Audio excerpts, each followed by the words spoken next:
सुना है अपने बच्चों से बहुत प्यार वो करता था, उनके लिए वो जीता था, उन्हीं पर वो मरता था। सारा दिन वो साथियों से उनकी बातें करता था, उनकी बातें कर कर के दिल ना उसका भरता था।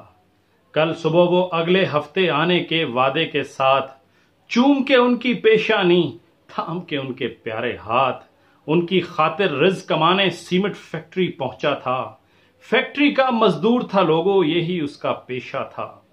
Work permit, risk assessment, tool box stock नाकाम हुए, लेकिन क्या वो प्यारे बच्चे अपने उसको भूल गए?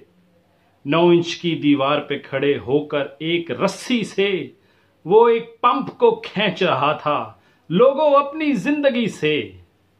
कमबख्त रस्सी अचानक एक झटके से टूट गई, मेरे दोस्त अमानुल्लाह के हाथ से जिंदगी छूट गई।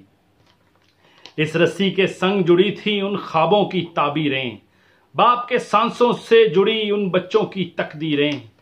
मुआशरे की बेरहमी में कैसे जिएंगे यतीम, एक रस्सी ने उनका जीवन कर दिया लोगों है दो नीम।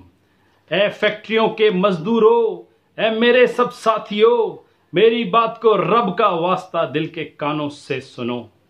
सेठ साहब के अकाउंट में आज पैसों की बस गिनती होगी, ना जख्मों का होगा शुमार, ना लाशों की गिनती होगी। सो अपने आजिर को मेहनत का पसीना पेश करो, इसको अपना जीवन और सेहत हरगिज ना पेश करो।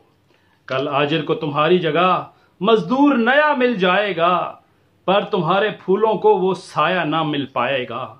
जो साया उनका आंगन है, जो साया उनका बचपन है, जो साया उनका खिलौना है, जो साया उनका जीवन है। हर बाप का साया बच्चों के मुस्तकबिल की जमानत है, इस साये की हिफाजत करो, ये साया उनकी अमानत है। अल्लाह ताला मेरे दोस्त अमानुल्लाह मरहूम की मग़फ़िरत फरमाए।